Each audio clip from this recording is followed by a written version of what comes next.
Hi, everyone. Robert Rutherford here. We're at episode 32 today. We have Martin Rodriguez in here from Martin Brothers. He is the plastering superintendent over there, and he's going to have a great story to tell today. How you doing today, Martin? I'm doing well, Robbie. How are you? I'm doing fine, thank you. Thanks a lot for coming in. Well, thank you for inviting me. I feel honored.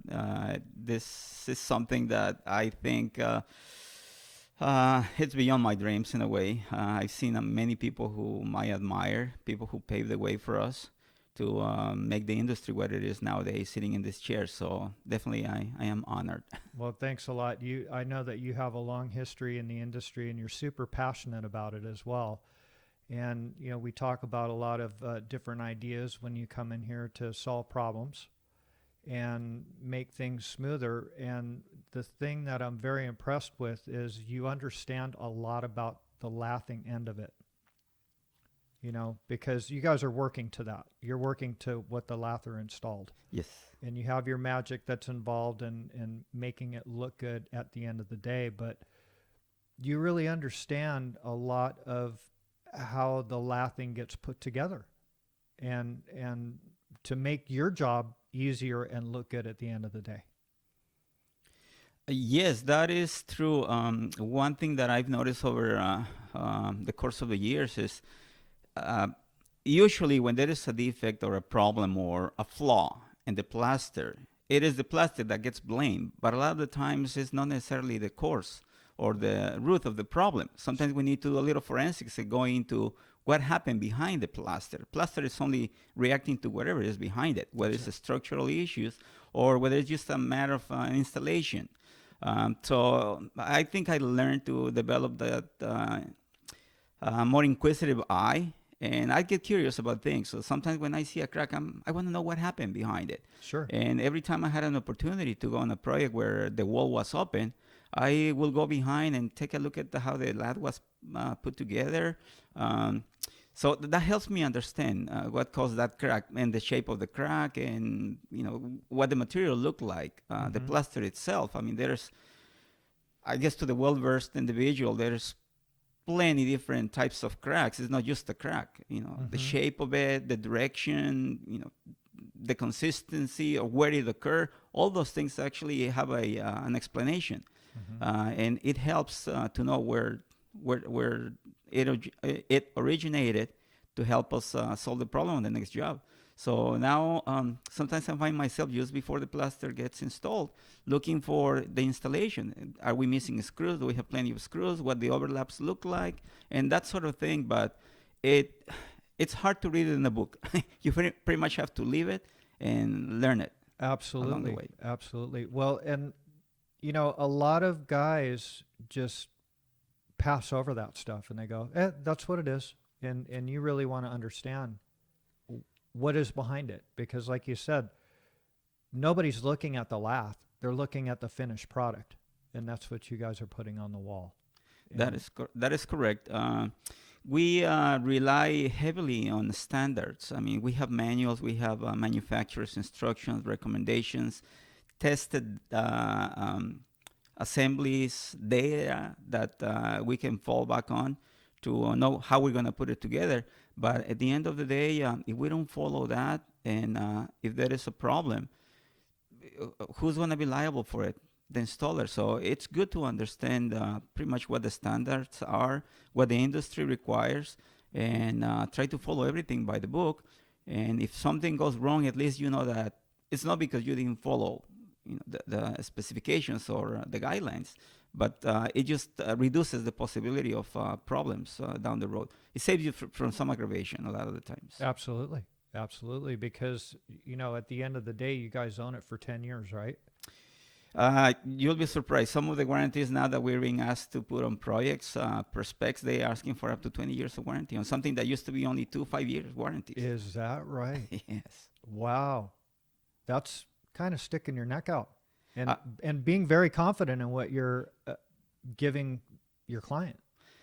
We try to conduct our due diligence to the best of our abilities to make sure that we cover all the ends. But you're right. It's something that makes you a little bit hesitant sometimes about doing something that's out of the ordinary or out of the standards. We pretty much find ourselves looking for approval being condoned by everybody. If it's a building official, we want to make sure that they approve of what we're doing. If it's a designer, we want to make sure that we run it by the architect, and that way we're all part of the structure that puts the building together. I mean, infrastructure.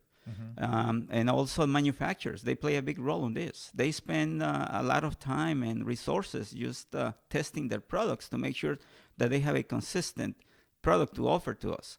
And architects rely on that. They read all these documents, they read all these data sheets, and they expect that type of result. So when you have an owner or an architect that invested, pretty much placed their trust in what you're doing and giving it to your company, and they see flaws or cracks, they feel that they are not getting what they pay for. So the best we can do is try to follow pretty much everything that we have at our disposal that will help us build that school or that hospital as expected by the owner and the architect. Yeah, yeah. So do you get involved in a lot of the pre-construction on these projects? I do, to a certain degree, yes. Yeah. Sometimes even before the estimating, we are looking at a project and we're trying to see how we're going to develop a strategy to bid it and also to construct it, because once the bid is awarded, then now we have another stage in the process. Sure. Okay, so we're happy, champagne Yeah. was already served, we were awarded it, but now how are we going to build it? And that is the next step. So I often see myself involved in all the stages, from the point when we are just targeting a bid all the way up to when we are doing the punch list. Yeah. Not on all projects. Not all projects are the same. Some are simpler than others. Others require more involvement. So I see all stages. I guess I'm fortunate to see all stages of it. Yeah. And I try to prevent problems or anticipate issues when we're looking at a project that has a higher level of complexity. That goes with your passion. Like you're interested in this industry, and you want the industry to strive, but you want your company that you're representing to keep getting work. Absolutely. This industry has been very generous to me. I really love what I do. And you're right, I'm passionate about it. There is no a regular day for me. It's not on 6 to 2 o'clock. No. Sometimes I may be in the office at 4 o'clock in the morning. Sometimes I may be in the office at 10 o'clock. And sometimes on the same day. Yeah. It just depends on what I need to do. Sure. But I really enjoy it. I think if I had to start over again, I would probably do the same thing. Good for you. Yeah, That's nice to I hear. enjoy it. I love what I do. Yeah. So when did you get in? I started in the construction industry in 1986. 1986, yes. I was just about to turn 18 years old. And went in as a plasterer, or? No, I started as a head carrier. Oh. Yes, I was a head carrier for many years, and it was my first exposure to construction altogether. I really never thought about it, but it was just a point in my life where I needed to make a living somehow. And my dad got me into it. He was a head carrier for a small stuccoing company. And we used to do stuccos. 3 of us will do a house in a day, from the masking all the way to cleanup and turn it over. And it started like that, something small. And little by little, I learned more things along the way. And eventually, I was running the crew for the same company. And before you know it, just try to improve myself, trying to be better. And from there, I went to a larger company that had a commercial division. I was still in the non-union. They were doing some residential construction. I was actually on the custom homes, for which I'm very fortunate. I feel very fortunate because I really learned the very basics of construction. I was packing hat every day. You're a strong fucker, man, to be humping that shit, man. I mean, that's hard work. It is hard work. That is very hard work. It is hard work. The hut probably weighs about, well, there are 2 sizes of huts, right? Yeah. You have the finished hut and the brown hut. Yeah. The brown hut, we used to get only 2 huts out of a full wheelbarrow. And that I think the hot weighted more than me at the time. I was Yeah. about 120 pounds. I mean, that is tough work. It is. I think that's it's a story that you probably won't hear from the new generations. Packing hot.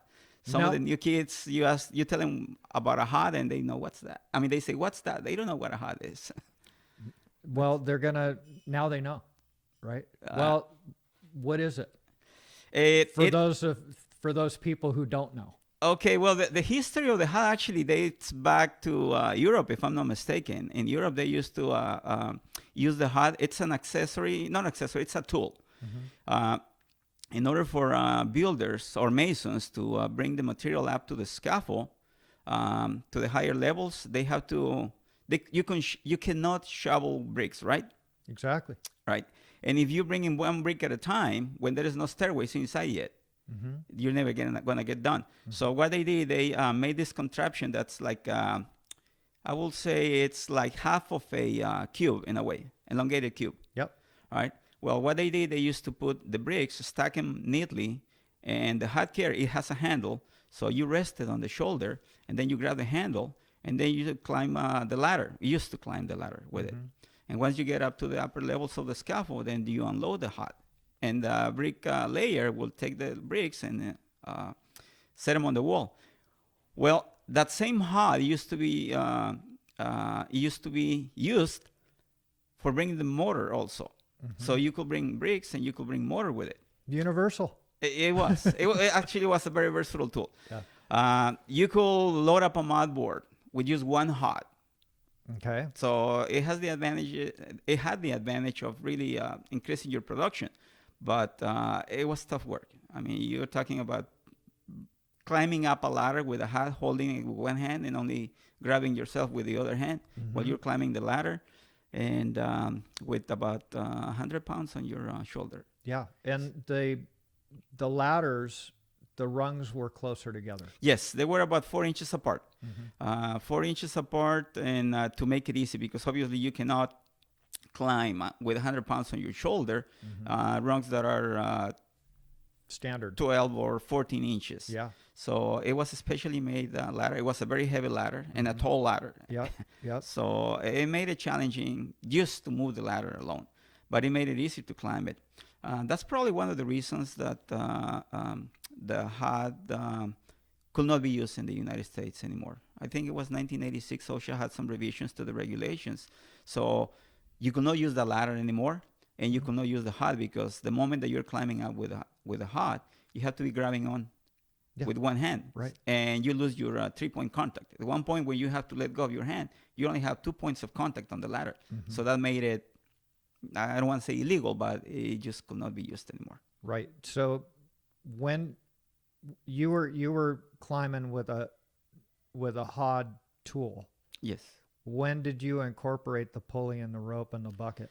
When you couldn't use the hot anymore. Got it. Okay, so you went all the way to that point until you couldn't do that anymore. Yes, you could do well, keep in mind, we're talking about residential work, right? Sure. If you're working on, let's say, a commercial building, then you probably have access to the stairs inside. Yeah. Nowadays, it's the man lift. But back then, it was mostly 2-story homes. So you could climb up the outside of the scaffold with a hod.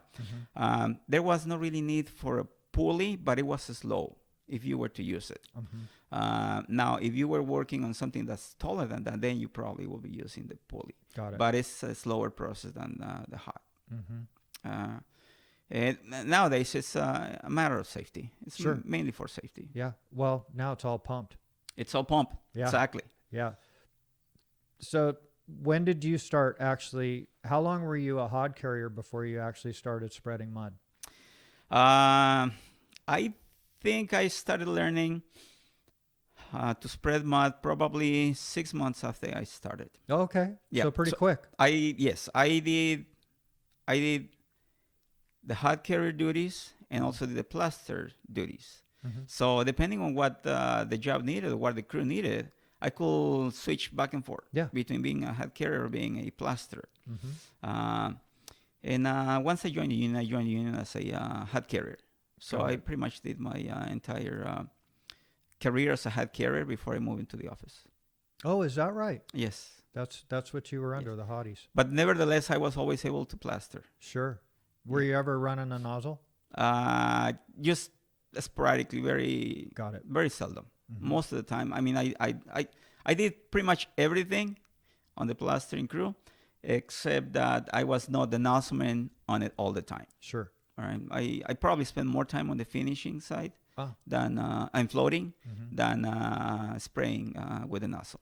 Got it. And the same goes to fireproofing. I did some spraying with fireproofing on the nozzle, but most of the time I was performing the duties of the hot carrier. So when you were spreading mud, did you guys used to use? Were you using plastic cement? Yes, on residential, it's almost the standard using plastic cement. And why? Why is that? My understanding was that it has more flexibility. There is something about plastic cement, the plasticizers in it that make it more suitable for residential work. Mm-hmm. I think the specs are slightly different on commercial work. We pretty much have to stick to ASTM C926, which it's actually for Portland cement. Mm-hmm. Plastic cement is not very often used on commercial work. Mm-hmm. I think it has to do with pretty much the specs. They always call that ASTM design or testing. You know what that is that they put in there for the plasticizer is for the flexibility is detergent. Detergent. Yeah, it's soap, and guys would like that. I think it's more workable for the applicator. It's a little easier to use. And what ends up happening with that, you know, how when they changed it to 2 layers of paper on the exteriors when you were on plywood, what they did was, you know, that was because, like you said, residential construction. And what ended up happening was that plastic cement was eating that paper. So the second layer is the sacrificial layer, because once it ate, you know, once it deteriorated that layer of paper, you still had a good layer of paper below it. Because we did a test on it. Really? Yeah. Interesting. And, you know, we dammed up, you know, we papered some stuff up and dammed it all up and filled it up with water. In the morning, it was empty. Oh, wow. Yeah. And that was because it ate through that paper. So that, you know, that. How long did it take? Well, it was within 12 hours. That's fast. Yeah. And it was all as it was a drop of dish soap. One drop of dish soap in this 12 by 12 piece that we had that was all dammed up. Really? Yeah. Wow. So that's why the 2 layers came into play on that because of plastic cement. And I know that masons use it quite often, but I haven't seen it used in 7/8 plaster in quite some time. I think the residential construction still uses a lot of plastic cement, but in commercial, I will say probably most of the time that I've been in commercial construction, we probably used plastic cement one time, if I can recall. It may have been because it was on the specs, but most of the time it's been common cement. Got it. Yeah. And are you guys implementing silos? Yes. Yes, it all depends on the project needs. Sometimes palletized material in the 90-pound bags seems to work better. When we have the room to set up the pump and the silo, we use the silos. Mm-hmm. Yes. Yeah, well, they're getting popular because a lot of these jobs that are happening, they're so tight, you know, that you don't have room to spread out and put the sand pile in there. There are a couple of reasons that I think make it more advantageous. Actually, the silos I mean, we've seen them more recently being used on projects, but they are not they're not a new idea. I remember back in the 90s, there was this company, Silotech, that actually had him. But it seems like it took just as long to fill up the silo as it did to mix it, to use it. So, and there was some issues with workability of the material. When it first started, it was being discharged from the silo through a continuous mixer and down into the hopper. But it seems like it was just what we call dead. Material didn't have any air entrainment in it. So it was hard to work with. And then we noticed that some of the guys were actually pumping from the silo through the continuous mixer into the paddle mixer, put some air in it, and then dump it into the hopper. Wow. That's how they make it workable. Then the silos kind of went away for a while. The next one that came was not with its own mixer that I remember, and it was just a pre-blended material in bulk sacks that you could just dump into the mixer and then put the air, mix it the proper amount of time to get air entrainment in it, and then dump it into the hopper of the pump. Now I think there is this company that BMI who actually started making, I think, reformulating the mix. And that one actually, it's the opposite to what we're used to, that when you normally have to put more air into it to make it workable, this material, this formula requires not to overmix it. Oh, is that right? Yes, so the continuous mixer is ideal for that type of mix design. It works better when you mix it less time than what we're normally accustomed to. That's interesting. Yeah. The other reason that I think made it more convenient to use the silo is inspections. A lot of times inspections, you have inspector that reads the standard ASTM C926, and it gives you a range. It tells you you're supposed to mix 2.5 to 1, between 2.5 and 4 to 1 of binder to aggregate. But it's a range. And some inspectors are reading it as if it was a structural component. They want you to measure the exact amount. Well, how can you do that when you're shoveling sand all day long into the mixer and trying to keep up with it? Yeah. So what they did, they said, well, I want you to measure it. So they made us build a cubic box that we had to fill it up and then make sure it had no more than the cubic foot, no less than that. And then you pick up those 100 pounds of sand and dump it into the mixer, and he measures the time. You're never going to be able to keep up with the pump by doing that. So the pre-blended materials have that convenience that you don't have to measure anything because it's already measured. Correct. So you just hand them out the data sheet and tell them, look, this complies with ASTM C926, and there is nothing we can do to modify it or alter the mix because it's already blended at the factory. Sure. So that kind of gets that responsibility or that liability of the mixerman, because before they used to be blamed for not putting enough sand or not putting or putting too much sand. Sure. Right. Now there is no way that can be altered, and so the inspector, can really make us measure it anymore. If they have any issues, I think the manufacturer can give them the answers for any questions that they have in regards to the mixing ratios. But that's one of the advantages. So you cannot say, well, the mixerman is tired or the mixerman is too far from the gun. Sure. No, not getting the right ratios. The other one is the convenience of not having to request a large area for the pump to be set up. Yep. Because you need to have access with forklifts to stock your material, and also you need to have access for the truck and trailer to be done behind there. Yep. And then at the end of the day, when you're done, you run out of material, you run out of sand, and then you're short. Yep. Or you end up with a large pile of sand that you don't know what to do with. Exactly. Right? Exactly. So the silos or the pre-blended materials Sure. actually help us mitigate those issues. Yeah. Yeah. And it's all, since it's pre-blended, all the sand is all dried and everything. So Yes. it performs different when it. Yes, it does. In fact, we've noticed a difference in batches, probably at the factory. We don't know if they always get the sand from the same quarry. When we had the field mix, we always knew what to expect and how to make the adjustments, because you can change the mix by adding a shovel or putting one shovel less or 2 shovels of sand, depending on which quarry it came from. Sure. We were almost able to identify whether this batch of sand was coming from Fillmore or the Corona quarries.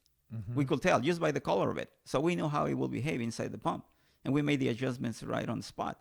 Well, with pre-blended materials, we don't know where it comes from, and it was from time to time, now less than before, we run into issues of the material not being able to pump properly, and so we're checking with the manufacturer, asking for advice on or permission. Can we add plasticizer because it's not pumping? We're having issues with the material not going through the pump, and so we used to change or add some plasticizers from time to time if needed, but always with the permission of the manufacturer to make sure that we wouldn't breach their designs.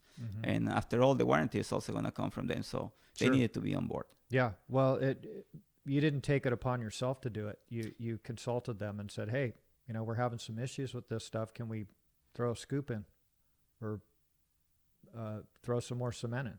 Yes. To make this happen. Exactly. I think it's too much liability, making an arbitrary decision. If you trust the manufacturer to give you a reliable product, well, you need to make sure, in my opinion, to make sure that they are on board. And if they have the technical department that is working on the mix design, they also need to know. Sure. If there is something lacking, whether it's plasticizer or more aggregate than what's workable, they need to know, because the next time we order the material, we don't want to have to make that call or be adding more lime or one of the other plasticizers to help us pump it through. We'd rather just be able to mix the material the way it's written in the data sheets. What is your opinion on, for 3-coat stucco, what is the most important coat in your opinion? I think both are important, scratch and brown. Finish, obviously, it's the aesthetics of it, but you cannot have a good brown if you don't put a good scratch coat. You have to pretty much be able to have or have a good king, mechanical king, from the brown to the scratch coat. But also, you need to make sure that the lath is properly covered. So I really don't think there is one that's more important than the other. Obviously, for a matter of aesthetics, is the finish coat. But then again, you can change the brown coat slightly depending on what kind of finish you're going to be applying. In fact, in the preparation, you need to know what kind of finish the wall is going to get to know how you're going to work the brown. It all comes from, even goes as far back as the masking. You don't treat the masking the same way if you're going to be applying a dash coat versus a smooth finish coat. And then if there's going to be acrylics with fiberglass reinforcing mesh in it, that also has to be taken into account during the masking and the brown coat. So you need to cut it in if needed, or just bring it flush, depending on the finish. Sure. I think they're all important. I really couldn't say if there is one that's more important than the others. They're all important, in my opinion.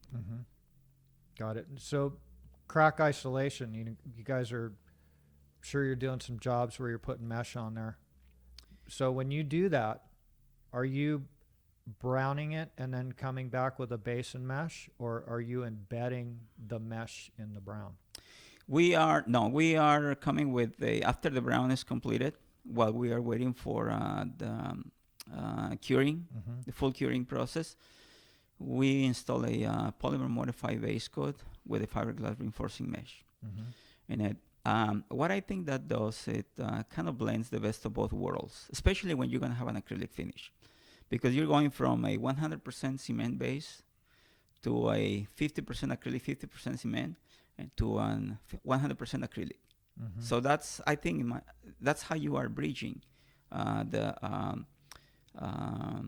compatibility between all products. Yes, you can install a 100% acrylic finish over a 100% cement base brown coat, but if you're gonna have to reinforce it, I mean, fiberglass is a synthetic component. So the best thing is to have a compatible material, and that's why on eifs you have the polymer modified base coats.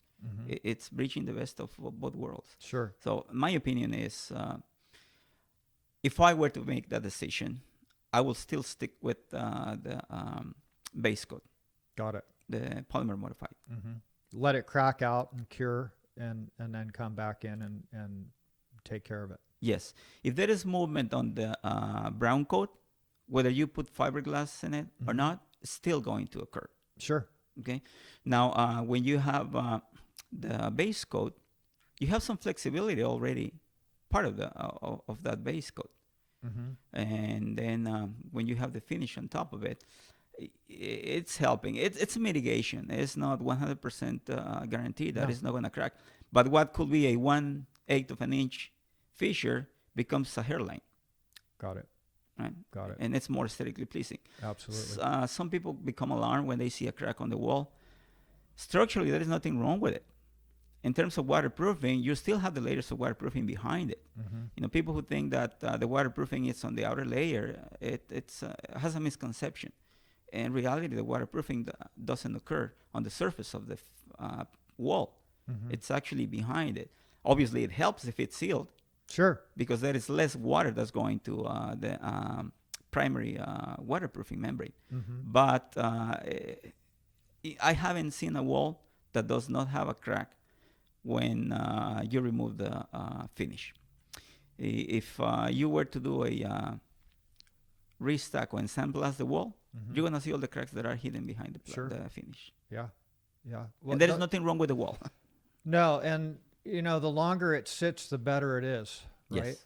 You know, so these schedules get accelerated, and then they want to use, in a lot of cases, they're willing to pay for high performance cement, which is 5 times more than regular cement, where it's hot and it kicks off fast, and you can scratch, brown, and finish in the same day. Yes, they are good products. If you are worried about the schedule, they're probably the answer to that. They have evolved over time. Sure. I mean, if you go back to, I think it was somewhere I read that it was probably in Germany when they came up with the formula for luminite. And when I came into this industry, there was no, rapid setting materials as we know them now. We used to mix a regular plastic cement mix for a scratch or brown coat and put luminite in it. Come back, depending on how much luminite you put in it, you could come back an hour later and do your brown coat. And if the job was urgent enough, you could almost put the finish on the same day or the following day. You got to be moving fast with that, yes. right? It was all for hand. Yeah. It was very rare to pump materials with luminite in it. You were taking chances.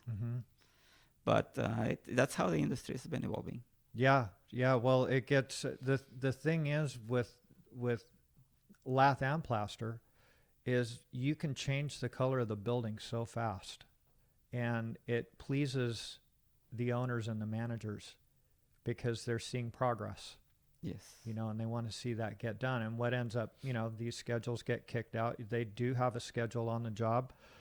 And unfortunately for you guys, you're kind of the last ones that are out there, and everything got backed up and backed up and backed up. And then you guys get out on the job. They want it done now. Yes, that is a common situation we see ourselves involved in. Normally the owner has an idea, the architect designs it, and the general contractor promises, and this is the delivery date. And the starting date was over here. Well, with all the delays, everything moves except for this. Yep. So we get a condensed schedule where by the time we set foot on the job site, we're already behind and we haven't even started. Right. Every job is hot. Yes. They're all hot. Yes. Get this, change the color of it, get some stuff on the walls. So the longer these projects sit with the brown on them, the better off the finish is going to be, because all the cracking is happening. Yes, I agree with that. Although I've noticed that it occurs to a certain extent. We've been on buildings where they wanted a fast turnaround, and we use fast setting cements, and then we finish it the following day. We were working on the Anaheim Stadium when the Rams left back in the 90s, and Disney took over the baseball team. So they did a major remodeling of the stadium, and this is probably the fastest I've seen plaster turn around. It was 5 o'clock in the morning when the lathers, they worked through the night. They were finishing the walls, the lathing. The inspector pretty much signed it off. At 5 o'clock, we come in and start masking. By 9 o'clock, we're applying the scratch coat. By 12 o'clock, we're applying the brown coat. By 5 o'clock, we're applying the finish coat, acrylic finish, on the same walls in the same building. By 6 o'clock the next morning, the painter is painting our finish. Is that right? It was surreal, unbelievable how fast that was moving. How many yards was that? That was one of the concession stands that I clearly remember. It got ingrained in my memory because I couldn't believe how fast it was moving. That must have been probably about 300 yards, roughly. And we were just pumping everything except for the finish coat on the same pump. We just take a break and then turn around and start browning. Yeah. And then, the acrylic, it was an acrylic finish, so it was there. Everything got delayed. Obviously, the plaster couldn't get delayed, so we had to find a way to make up the time. Yeah. And it was unbelievable how fast that was moving. Well, and once in a while, we get a job like that where... Yeah, but again, when you're using hot products like that, you got to get hot, and you gotta get a move on, because especially if you're pumping it, you gotta get it out of that hose. Yes. On the other side of the spectrum, I've seen jobs where we let it sit for 2 months, the brown coat, and we see all the cracking that we think we can expect to get. We put the finish coat, and this was specifically, I'm talking about a smooth finish. We apply the smooth finish. Week later, looks good. 2 weeks later, things looks good. On the third week, we start seeing the cracks. It was hard to figure.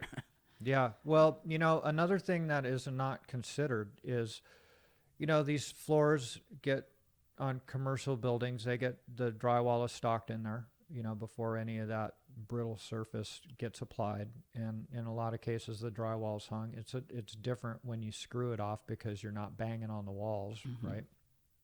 And, the roofs are on and so forth, and they get all that weight. But what ends up happening is they don't have any of the furniture in, the flooring isn't in, the live load isn't in. And when you start adding that extra weight from the weight that was put on the exterior of these walls, you're adding a lot of extra weight that wasn't compensated for before this brittle finish was put on. And so I think a lot of that has to do with the settling, and then this extra weight that gets added to the building. There's a lot of millions of pounds that are thrown on there. And so that's where, in my opinion, I think a lot of that cracking comes from, is from after the fact. Yes, that live loads play a big role on how the building behaves. But also, building science has taught us some things that we probably took for granted in the past. Nowadays, you also have to take into consideration environmental influence on the building. The moisture on the air does play a role in what the building does. Expansion and contraction due to thermal factors also do something to the building. Sure. So all those things, I don't think you can pinpoint one factor alone. Sure. It is a combination of all. Absolutely. Probably structural movement and live loads are probably the main drivers, I think. But all the others in combination, I think, do have an effect on what happens on the buildings, on the walls. Yeah. I mean, I've seen glass where when the AC unit starts, it becomes like a balloon. Actually, it changes the shape. And then when negative pressure is in, you can see the glass actually getting sucked into the building. Yeah. We most of the time don't pay attention to all those things. No. But they are actually happening in the buildings. See, so that's part of you paying attention to stuff that's happening out there. Good for you. That's awesome. you know. And again, you know, when these buildings, before they get occupied, they tune them, you know, with the AC units, because sometimes you can't even open the door. Yeah. You know, there's so Exactly. much suction Mm-hmm. coming in there. And now they're doing air testing, you know, so it's not only about, it's not a WRB, it's an AWRB now Mm-hmm. on a lot of these bigger projects where it's blower door test, where that's kind of come into the building code as well, you know, for energy loss, you know, so they're making these things tighter and tighter. Yes, I think we're gonna see more of that in the future. Mm-hmm. That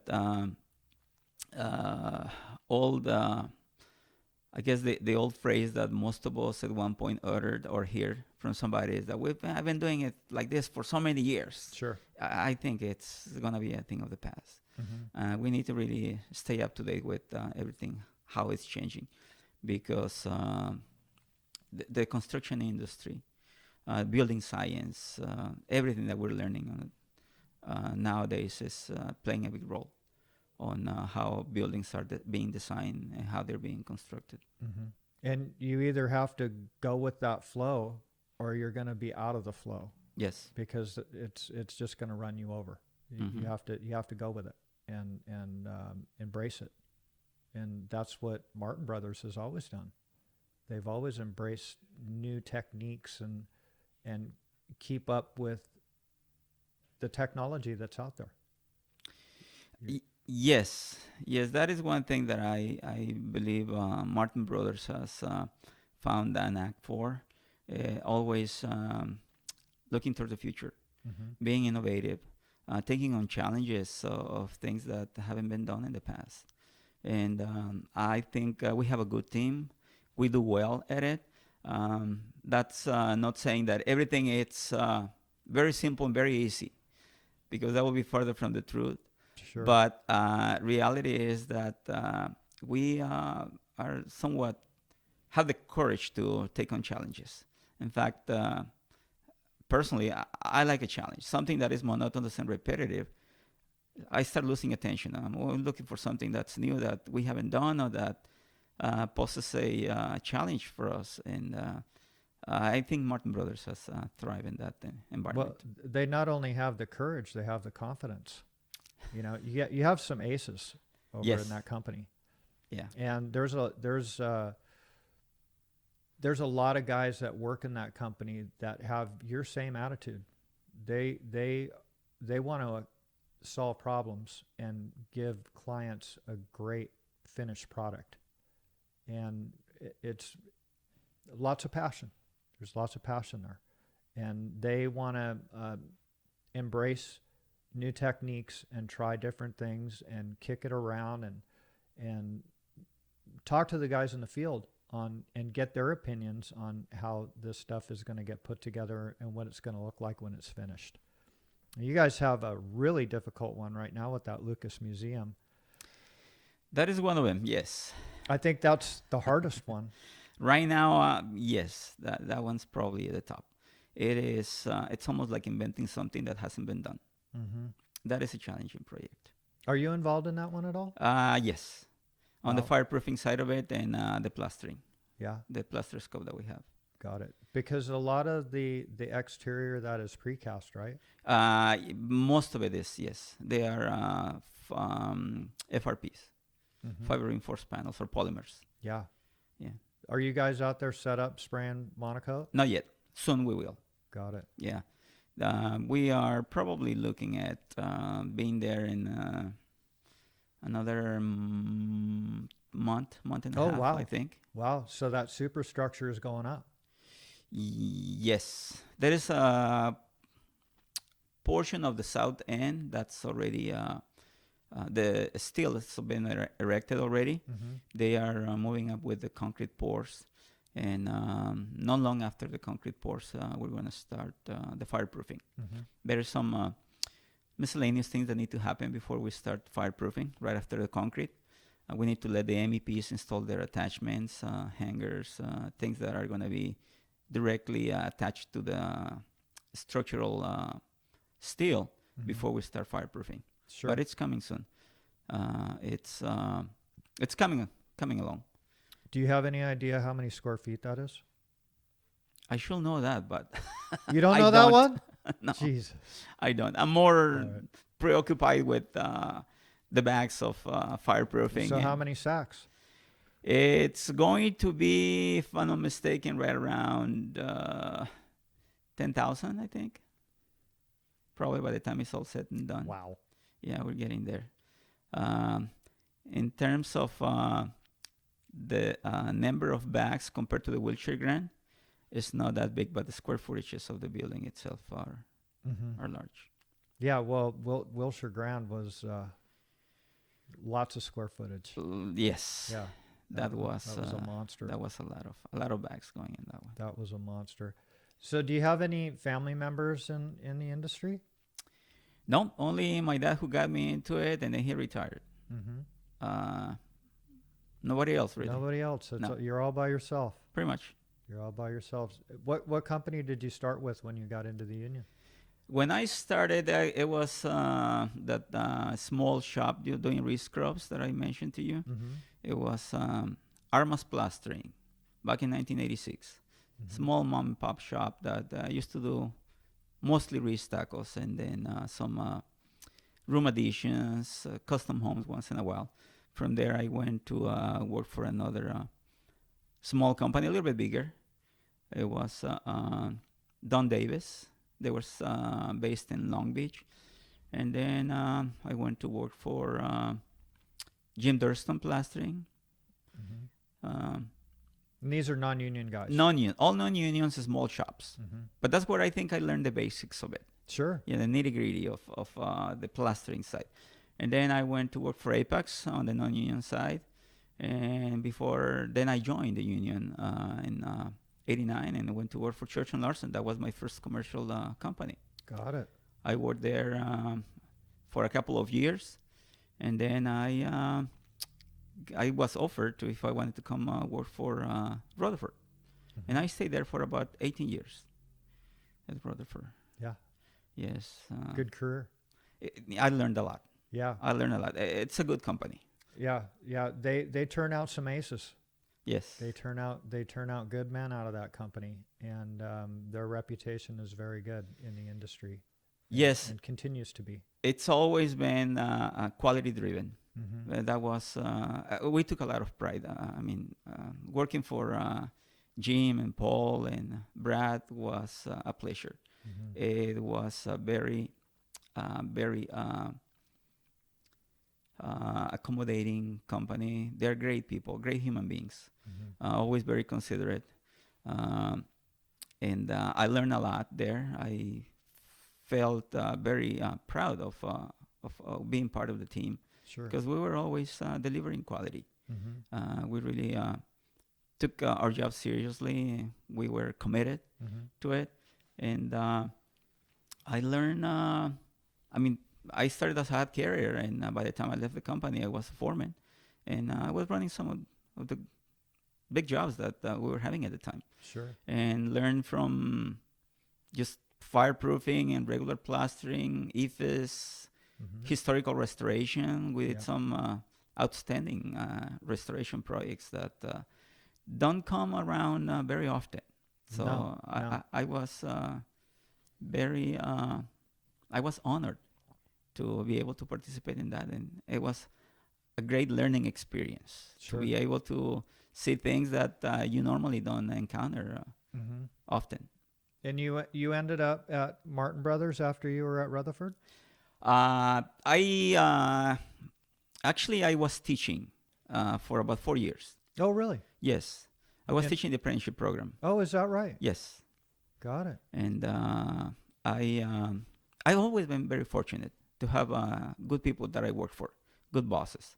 I was actually this is interesting. I'm in retrospect, I'm thinking I decided to start school when I was working for Rutherford, and then I was still working on my bachelor's when I went to work at the union. And all along, everybody supported me. John Preciado, he was right there with me. He was helping me out, giving me all the support I needed. So I was doing my job and also studying at night, and he was there with me, offering me pretty much the assistance that I needed in terms of adjusting to the schedule and bearing with me. He could have said, well, you have to either stick to the job or stick to the school. Mm-hmm. But no, he actually said, yeah, just keep going. You're Good doing a for good you. job. Stay here and keep working. So I finished my bachelor's there and decided to go for a master's while I was there. And he was Wow. there with me. He never gave up on me. And Wow. then when I say, look, John, this is a great job, but I don't think I am ready for it. Mm-hmm. I felt like I need to be challenged even Mhm. more. So Mm-hmm. he was the one, look, if that's what you want, I won't hold you. Mm-hmm. You know, and he always helped me out, supported me. And then I end up with Martin Brothers. Got it. Yeah, so I've been there since I think it was 2013 Okay. for 7 years. Yeah. And that's how I ended up. And it was just the kind of environment that I craved. Yeah. It needed to be challenged, find things that were out of the ordinary. Sure. And also, people here at Rutherford Martin Brothers are great. Just like Mhm. the way I felt at Rutherford, Mm-hmm. I feel at Martin Brothers.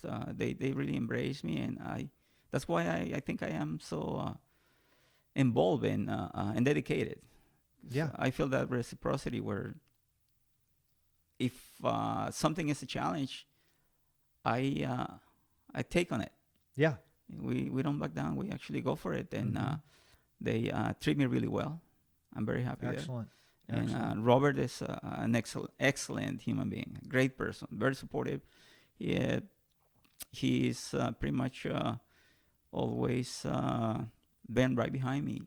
You know, Mhm. if I make a suggestion, he considers it, and then he gives the approval. Or if he's a little hesitant about it, he just lets me make the case, see if Mhm. it's worth pursuing. Sure. But him and pretty much everybody, all the Yeah. staff at estimators and project managers are great team, great people to work for. Did you, when you started with them, did they pick you up as a superintendent? There was a tragic event that took place when I was coming to work for Martin Brothers. That's when Patrick passed away. Mm. Actually, I had spoken to Patrick about 3 days before he passed away. And I was coming already to work for Martin Brothers, and I was going to the field. I think there was probably some plans for me at Martin Brothers, but when that happened, then there was a slight change of plans. Everything had to be kind of reconfigured. So Mark called me and he said, look, I know that Patrick already spoke with you, Mm-hmm. and you're coming. Martin Brothers, just give me a couple of days to let things settle and figure out what we're going to do. So I ended up on one of the crews on the fireproofing in Newport Beach, and I started covering the floors, doing masking, pushing rolling unit. Mm-hmm. And then little by little, I think when the fireproofing operation finished, there was some eifs that needed to be done on the project. So I stayed on the job and stayed in charge of the eifs, the plaster. Mm-hmm. We have both, three-coat conventional and also eifs. So I stayed pretty much, that was kind of like my test on the field to see if I Yeah. I knew what I was doing, and we did well on the job Well, and you from the were get-go. you were kind of out of the game for 4 years prior to that, right? So you needed to, Yes. you know, that's a big change.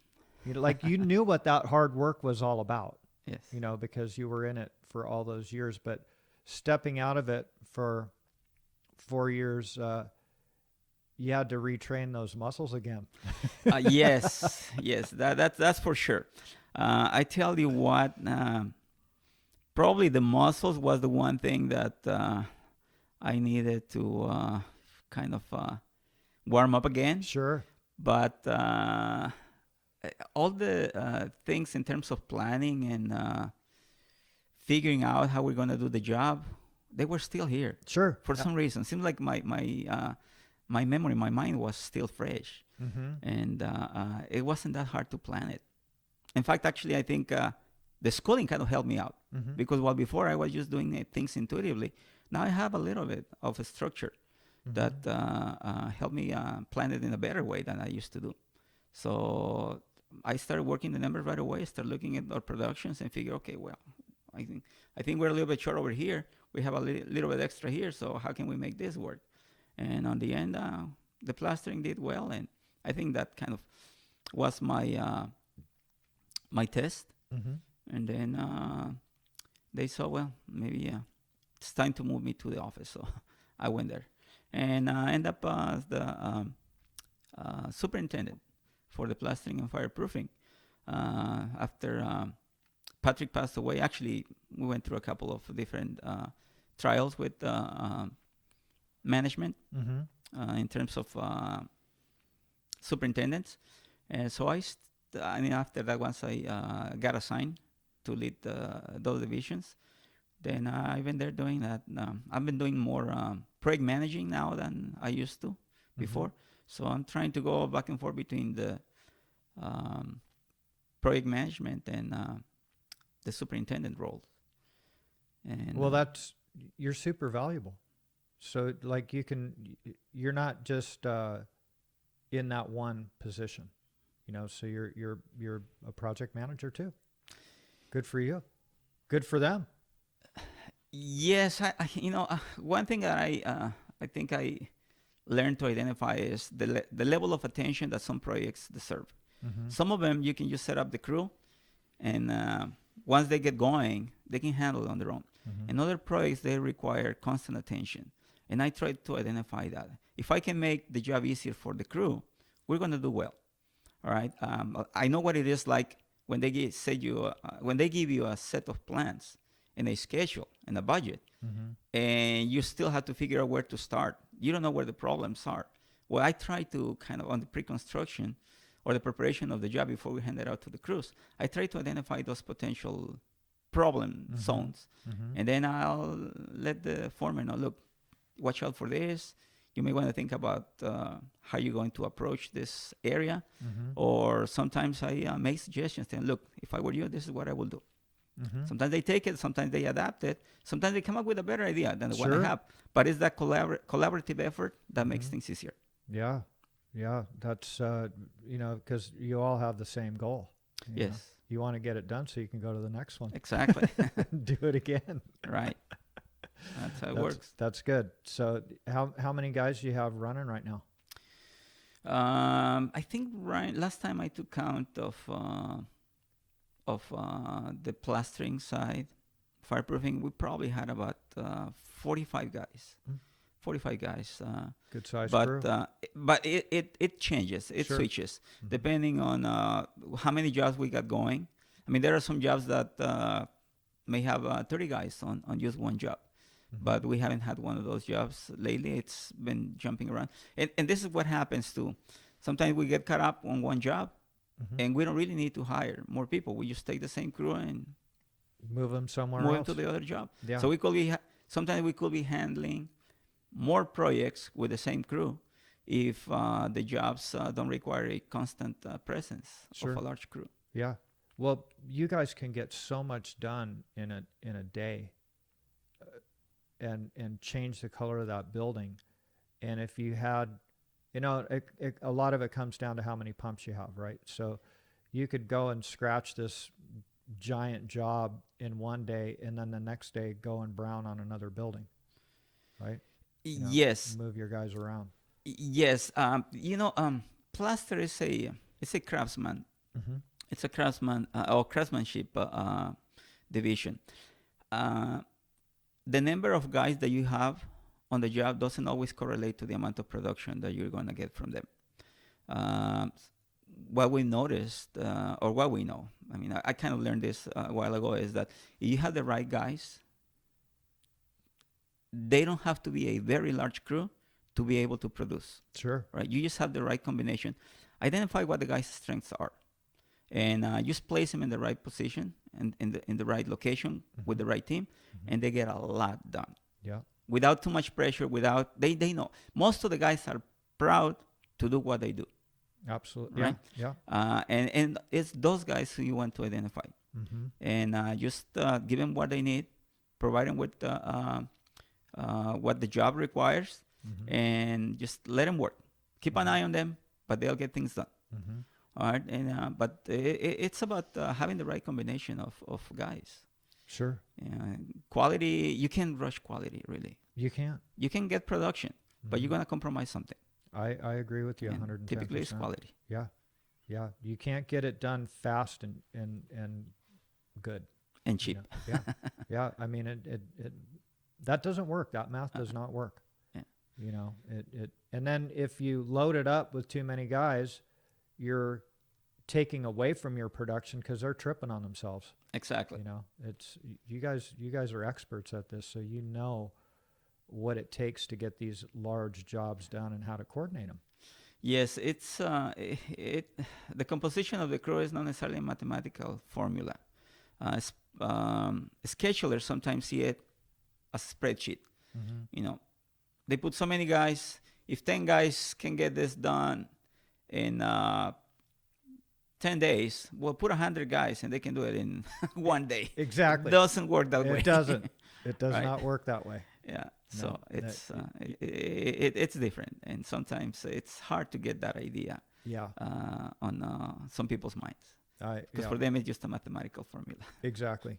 Exactly. And they need to. Well, that all comes with experience too, right? So you're out on these jobs for a number of years. You know these formulas, and every once in a while somebody teaches you a new trick. We're always learning. You know, Yes. and that's energizing. You know, Mhm. when you pick up something new that you didn't think about before. Yeah. It's really neat to see that. How's the new labor for you? Is it doing good? These new guys? Well, how can I put it? I remember when I first started, what we used to call the old timers, the veterans, used to Mhm. complain about the workforce, Like you, right? like me. Yeah. They used to say, "Well, you You know, softy. yes, they are not as good as they used to be." Yeah. I think we're probably complaining about the same things, Yeah. but nevertheless, we pulled through, right? And we made things happen. And now we reminisce about how good we were. Yep. And I'm pretty sure the new generation is going to go through the same dynamic where they felt like they are being undermined, that they are not being given the credit that they feel that they deserve.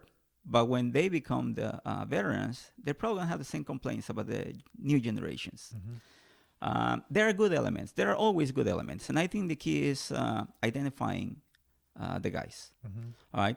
You have guys who are driven to get the job done.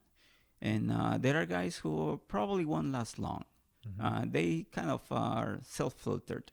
But I think it's incumbent upon us to identify those good guys and Yeah. try to nurture them, Mm-hmm. make them Develop them. yes, Yeah.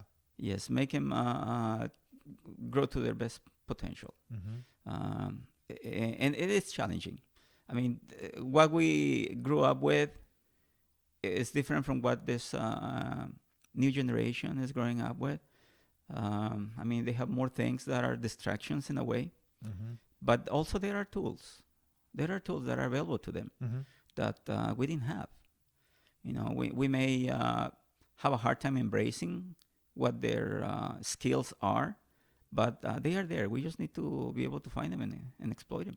Yeah. Well, you can pick them out right away. You know who's good and who's not. Who's going to make it and who's not. Often, yes. I used to analyze the guys when they walk. Every time I call the union or call my superintendent asking for a new guy or new guys, I used to watch him. I used to watch a few things. Mm-hmm. I almost had like a list of criteria that I was running when I was not judging, but I will say evaluating the guys. Mm-hmm. I will look at what time he arrived. I will look at how he's dressed and the tools he's got, and the kind of questions that he asked, and the answer that he gave me. And that will tell me a lot on the first day. Sure. Right? And I knew right there, I thought I could select who was going to last, who was going to be a good element, and who will probably wouldn't last a week. Mm-hmm. But it's Every once in a while, you get surprised. Yes, that's for sure. Yeah.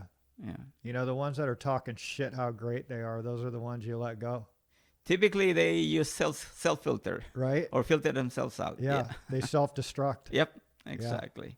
You They know? set the bar too high. Their expectations are too high, or sometimes they think they are more than what they really are. Yeah. Once they get on the wall, then they realize that The good ones couldn't never step up tell to you the how plate. good they are. They just get it up. I've noticed that most of the guys who are very confident don't advertise it. No. They don't feel that They don't need. need to. Yeah. They definitely don't need to. They just they're getting it on. They know they make all the moves work, and they don't need to tell you that. It shows Mm-hmm. in their ethic, Yes. you know, in their work ethic and their pride that they're taking in their job, Mm-hmm. you know, to get this thing to come out beautiful. And the thing is it all comes down to how you're doing your job and the pride that you are taking. Because if you don't give a shit about it, you've seen market share being taken away from us with these other claddings. And a lot of that was based on attitude, bad attitude. You can't see it from my house, or when I drive by that thing at 75 miles an hour, it looks great to me, Yes. type of scenario. And that has reflected in our industry as far as us losing market share. Yes. That I think new ideas, new concepts, new trends also play the role. Sure. Yes. I agree with that 100%. Yes. Quality of the work has somewhat undermined plastering, but there are good plastering companies out there. Mhm. There are good elements that still take pride in what they do. Mhm. They have they put a big effort into producing quality. A lot of the times, I think being too worried about cost drives people to go for the lowest quality, Mhm. and that does a disservice to the industry I agree. because they blame it. They blame it on everybody, pretty much. Mhm. Let's set an example: a homeowner. If a person is trying to do a re-scrub and then they get a price for, I'm gonna say $800, and then they get one for $1,500, they think the end product is gonna be the same, but one person is trying to get more money Mhm. from the owner. And later, when they see the quality, then they realize what the problem was. Well, by then the damage is done. Sure. All right, but I think you see that sometimes with commercial construction too. They go for the lowest bidder, and sometimes they get what they pay for, and you end up getting other companies to come back and fix the Yeah. flaws or finish the job Mhm. or clean it up. But it And- was a hard learning lesson. And that's difficult for on a huge project for another guy to come in and finish it up, because if the bad stuff started looking really bad, then they're trying to nail you for that. Mm-hmm. So that could be very difficult to come in, especially in that type of trade, you know, in the plastering end of it, because it's very critical. Like you said, that's what you see. You don't Yes. see what's behind it. You know, so that would be very challenging for a contractor to come in. I'm sure there's a lot of paperwork on disclosures and so forth when you step into that type of scenario. Yes, paperwork, that's another story. You getting good at that? Oh gosh, I'm having a hard time keeping up with paperwork. Yeah. I remember when I first got in the industry, we used to go to the superintendent. There was one superintendent, even on commercial projects, I remember. Actually, the first commercial project that I worked on, there was this gentleman who was running the work. He only had one laborer, two laborers, and he was on his trailer. And For the GC. For the GC, yes, for the GC. And there was a question or an issue with something didn't really seem to work out the way it was designed. So I remember the foreman going to the superintendent and asked him, his name was Rene, "Hey, Rene, we have this problem here, and the plumber is working right there." He looked at the plans, he looked at the problem, he goes, "Okay, just do this, do this, do that, problem solved." and I'll get the plumber out of your way. Nowadays, we have to go through different layers of requests for information. It goes to the project engineer. It has to be sent to the project manager. It goes to the architect, the structural engineer, and then comes back 3 weeks later. Yeah. Sometimes you get lucky. Yeah. Some jobs are difficult. I'm not saying that there is not anything wrong with that, but it's just a different environment than the one that the veterans were dealing with. Yeah, and it was even, well, you still got a taste of that big job, one superintendent, 2 laborers, and a small trailer on a massive job, right? You had a taste of that, and that's, Yes. they may have had a wood shack, prior to you, like when your dad was a young guy, he was in residential, but even in that commercial stuff, it was a wood shack that was out there. It was still one guy, but a lot of the GCs did self-perform a lot of the work that was out there, which now that, you see that's all changing. It seems to be going back to that. Yeah, there are some large GCs that are doing more and more of self-performing work. Yeah. I think they feel they have more control of it, and it may be working effectively for them. I haven't seen them take on the plaster scope, but yeah. That's a different animal. Yeah, it is. Yeah, it's full of its own challenges. Yeah. There's a lot of different. It's a craft. Yes. It's a craft, and it takes years to. I don't know if you ever master it, but to get proficient and very good at it, and be able to see problems before you cover it up. To make sure that the stuff is taken care of, and understand that stuff. How about retirement? You in the game for a while, or you got how many years do you have in? I started in 1986, so you do the math. It's about 34 years. Yeah. Since I started in commercial construction, 32. 32. Retirement. I guess it's a matter of defining what retirement is. Like, I don't see myself not doing anything. Sometimes having this conversation with my wife, I tell her, you know what, I think I'm going to die working. But that doesn't mean I'm not going to change my the level or the amount of work that I do. As far as... so you don't have a desire to retire? Not yet. You like what you're doing? I do. Yeah. I do. Good for you. Yeah. Sometimes I think it's probably more than what I wanted to deal with. But then there are those days that are so rewarding that I go, man, I like this. I would like it to last forever. Got it. Well, you're in good shape, man. Well, you're in good shape. What do you do for hobbies? Right now, not a whole lot, but for a while I got into hiking, mountaineering, some high peaks, and also running. I run a few marathons, a couple of ultra marathons, and I really enjoyed when I was doing it. I had the time.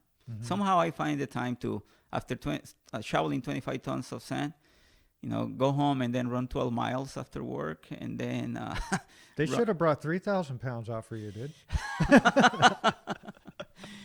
Yeah, no, that was my hobby. I really enjoy the outdoors. Hiking, I was very, very involved in it. We were doing some 14,000ers. Did you do Whitney? Yes. Oh, really? I did Whitney, yes. Did you do that in one day? No, that we did it. We took about 120-mile hiking trip on that time, and then on the third day we summited Mount Whitney. Came out of Whitney Portal. But then we were also going to Mexico. We were bagging about three large peaks every year. All of them above 14,000. Oh, wow. Yeah. Actually, I broke my fibula on one of them. Thought I was going to die up there. You fell? On the way down, we were on the tallest peak in Mexico. It's called Pico de Orizaba. It's between the state of Veracruz and Mexico. And we were climbing. We were probably about 70,500 in the middle of a blizzard. And one of our team members was tired. So there were 6 of us. We didn't know what to do with him. Or we had to actually make a decision. he couldn't continue going up. We still had about another 1,000 vertical feet to climb to summit in the middle of a blizzard right there in the glacier. So he said, I just can't go anymore. So we stopped and thought about it and go, well, what would be the prudent thing or the safest thing to do? We can't really push him to keep going. So do we let him sit here and wait until we come back? What happens if we get lost in the blizzard? And then we leave him behind. So we thought, well, maybe what if we send him with one of us down? And then he'll meet us at the refuge or the shelter. And then the rest of us summit and come back down. And say, well, what if they get lost? So ultimately, we say it's safer for us to stay together. The mountain is always going to be there, right? We can come back another time, even if we don't summit today. As disappointed as we may feel, but we can always come back. So for the sake of safety, we decided to stay together and started turn around and decided to go back down. On the way down, we started practicing some self-rescuing maneuvers or self-arresting maneuvers. Well, by doing that, I started getting too confident. I started jumping a little bit higher. And what happens is that you have your ice axe, and then let's say if you're going to slide off the mountain, you're supposed to break the slide with the ice pick, right? So what you do, you turn around and then sink it into the ice. That way you stop the slide. Well, there is a technique to that, because if that happens, you're supposed to jump and then turn around in the air, kind of like a cat, Right. and then sink the ice axe. And well, it looked like fun, so I am getting overconfident, and I start jumping higher to see how high I can jump.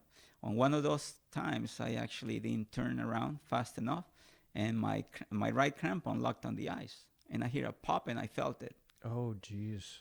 And I just stopped right there, and I go, I think I just broke my leg up here. Oh. And there are no helicopters coming to rescue me. Oh my god. So I stopped there. And then, long story short, what should have taken us about 4 hours, 5 hours to descend, it took us about 9 hours. And I was limping all the way with a broken bone, and I didn't know. Oh my god. So that was the story. Wow. Yeah. But that was not what actually the reason I stopped hiking. Is at one point we were organizing a trip to go to Europe and do a couple of peaks over there. And then I signed up for school too. So my classes were supposed to start on the same month, actually on the same week that we were going to take a trip to Mount Rainier for training, for technical climbing. And I say, well, do I cancel my classes and wait one more year or semester actually? Or do I take my trip and go to Europe? So I said, well, I'm already signed up here. So my class is starting next week. I'm just going to stay and go to school. So, and then for the next 6 years, I did nothing but just focus on school and work. And I kind of put a pause, halted my hiking and my running. But Got it. That was my... I guess my out of work life. Yeah, well, you're staying in good shape, man. You're staying in good shape, for working 14 hours a day. That's tough, man. I try to take care of myself, although I'm not working out much, doing any workout. But I want to get back into running. Yeah. I'll see if I can run Long Beach in October. Got it. So we'll see. I'll keep my fingers crossed. Well, Martin, you've had a really interesting story, and it's always a pleasure to chat with you when you come in here and kick stuff off of me to, we're always trying to figure some stuff out, right? Yes. And people want to hear these types of stories from guys like you that have put the time in and you worked your way up. I mean, from a hod carrier, superintendent for one of the largest contractors in the Los Angeles region, doing this high-profile work. And still learning. Still learning. We learn every day, which is really inspiring. And it doesn't stop. And you still are totally interested in what you're doing. I don't have a desire to retire either. I really enjoy what I'm doing, and there's challenges every day.